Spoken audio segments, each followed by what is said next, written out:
ప్రభువైన యేసుక్రీస్తు వారి నామంలో ప్రియమైన ఆత్మీయులందరికీ వందనాలు. బాగున్నారా?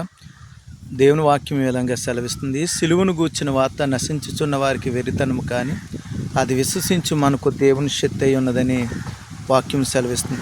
కాబట్టి యేసుక్రీస్తు వారిని గూర్చిన సువార్త మనకు వినబడుతున్నప్పుడు మనం సాత్వికమైన మనసుతో దాన్ని అంగీకరించి మన పాపాలు ఒప్పుకొని మారు మనసు పొంది ఆయనే మన కొరకు ఈ లోకానికి వచ్చి రక్తం ఖర్చు ప్రాణం పెట్టిన దేవుడని, మరణించిన వారని, మరలా తిరిగి రాబోతున్నారని మనం విశ్వసించాలి. ఎందుకంటే ప్రవచనాలు నెరవేర్పది.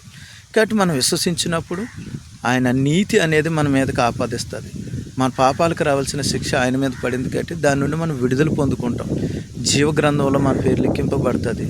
దేవుని రాజ్యాల్లో యుగయుగాలు మనం ఆయనతో సంతోషంగా ఉండగలుగుతాం. మరి అటువంటి కృపను మనం నిరర్థకం చేసుకోకూడదని, సువార్తను మనము నిర్లక్ష్యం చేసి మరి చాలా భయంకరమైన పరిస్థితులు మన ముందు కనబడుతున్నాయి. రాబోయే ఉగ్రతలో నుంచి మనం తప్పించబడాలంటే వాటి నుండి మనం విడుదల పొందుకోవాలని ప్రభుపేట మనవి చేస్తూ ఈ మాటలు ముగిస్తున్నాను. My God bless you all.